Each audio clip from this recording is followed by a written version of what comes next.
Hello friends, Lakshmi's kitchen में तमारुं स्वागत है। आज आपणे दूधपाक बनावीशुं। तो आपणे पहेलाथी दूध गरम करी लईए। एमां थोड़ुंक आपणे पाणी एड करीशुं, दूध नीचे ચોટે नहीं ए माटे। આવી રીતે તમારે કરવું હોય તો કરવાનું, ના કરવું હોય તો ચાલે। અહીંયા હું 1.5 કોથળી दूधનો બનાવું છું दूधपाक। तो આપણે સૌથી પહેલા दूध गरम કરી લઈશું।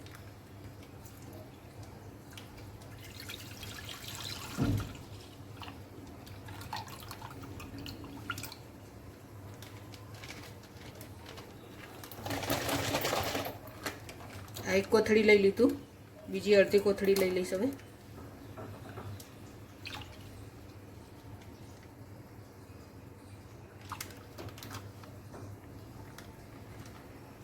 ગરમ કરવા મૂકી દઈશું दूधને। આપણે થોડીક વારે આવી રીતે ચમચાથી હલાવતા રહીશું, જેથી કરીને આપણું दूध નીચે ચોંટી ના જાય।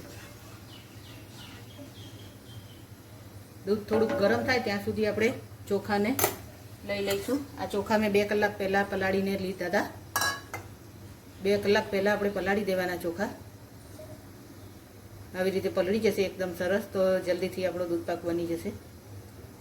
જો એકદમ તૂટી જાય ફ્રેન્ડ્સ। આપણે એને થોડા ઘીવાળા કરી લઈશું। હવે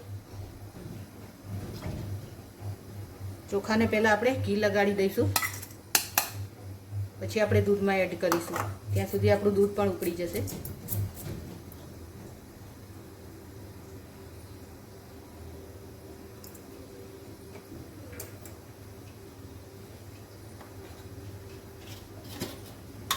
ચોખાને આ રીતે ઘીવાળા કરી અને दूधમાં એડ કરવાથી આપણો दूधपाक સરસ બને છે।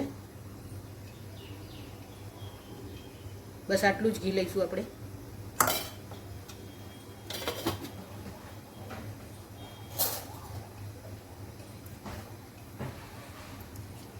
સારી રીતે આવી રીતે ઘીમાં કોટ કરી લઈશું ચોખા બધા, એકદમ ઘીવાળા થઈ જાય સરસ। પહેલાં એને 4 થી 5 વાર આપણે પાણીથી ધોઈ લેવાના છે, ચોખ્ખું પાણી ના નીકળે ત્યાં સુધી। પછી જ આપણે એને નીતરવા મૂકી અને આવી રીતે કરવાનું છે। બસ આપણું दूध ઉકળે ત્યાં સુધી એને રહેવા દઈશું। दूध આપણું હલાવતા રહીશું ઉકળે ત્યાં સુધી।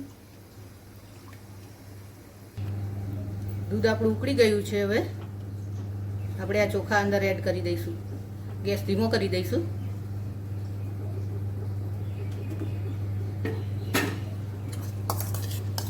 જે આ ઘી લગાડીને રાખ્યા હતા તે આપણે ચોખા અંદર એડ કરી દઈશું। હવે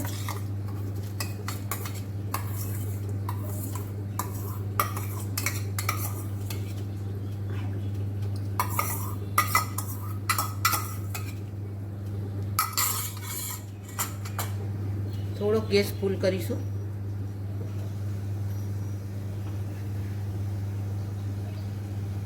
ચોખા ચડવા દઈશું આપણે। ચોખા ચડી જાય ત્યાં સુધી એને રહેવા દઈશું ધીમા ગેસ ઉપર।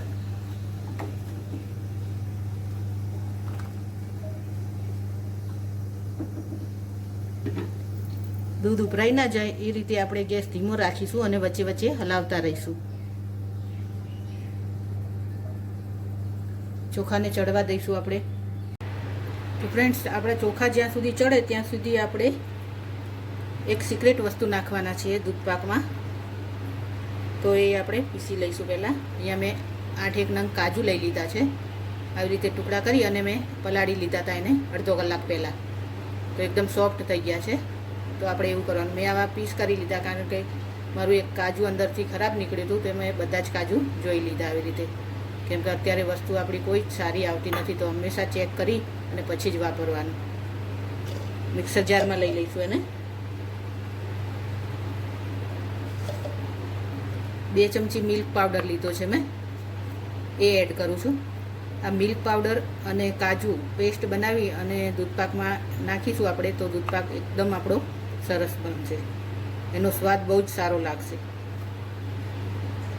આ નાની ચમચી છે, મેં મોટી ચમચી લીધી હતી પણ આ બીજી ચમચી લીધી છે એટલે થોડોક વધારે લાગે છે। 2 મોટી ચમચી મેં લઈ લીધો છે મિલ્ક પાવડર। થોડુંક અંદર દૂધ એડ કર,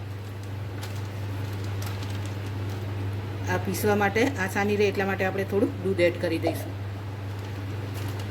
પીસી લઈશું આને આપણે.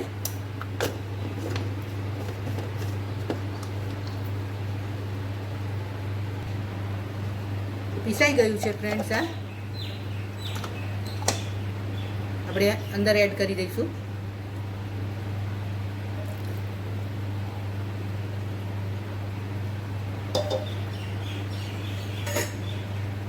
મિક્સ કરી લઈશું સારી રીતે. ચોખા આપણા હવે ચડી જવા આવ્યા છે.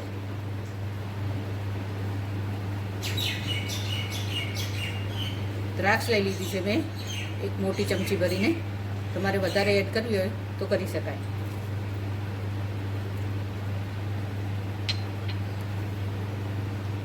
અહીંયા મેં ગરમ દૂધમાં કેસર થોડુંક ઓગાળીને રાખ્યું છે, તે લઈ લઉં છું. કેસર ના હોય તમારી જોડે તો ચપટીક આપણે એની અંદર હળદર એડ કરી દેવાની, તો એનો કલર સરસ આવી જશે. હળદર પણ શરીર માટે સારી જ હોય છે, તો વાંધો નથી આવતો.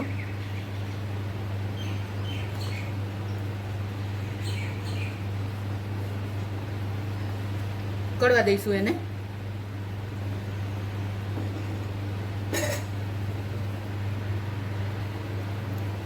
તો ફ્રેન્ડ્સ, દૂધ આપણું એકદમ સરસ રીતે તૈયાર થઈ ગયું છે. સાઈડમાં આપણી જે મલાઈ ચોંટી જાય તે આપણે આવી રીતે લઈ લઈશું.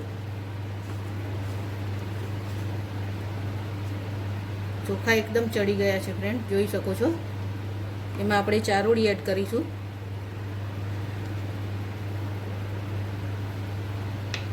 થોડુંક ડ્રાયફ્રૂટ લીધું છે મેં.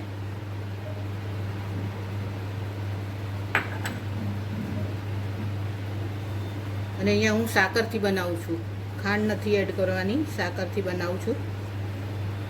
તો 1.5 લીટર દૂધ લીધું છે, તો આટલી સાકર એમાં બહુ છે. આપણે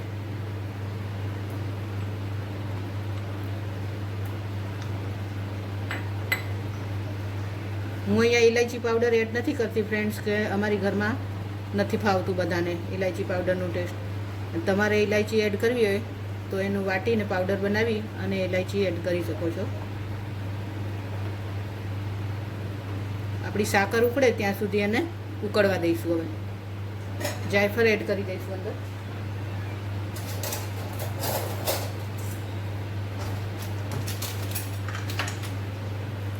છીણીને લઈ લઈશું આપણે.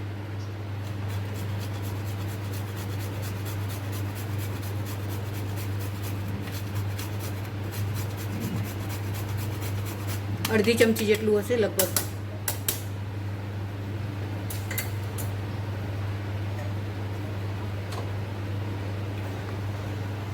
બરાબર મિક્સ કરી અને એને ઉકળવા દઈશું, સાકર આપણી ઓગળી જાય ત્યાં સુધી. બાકી તો ઓલમોસ્ટ તૈયાર થઈ ગયું છે આપણું.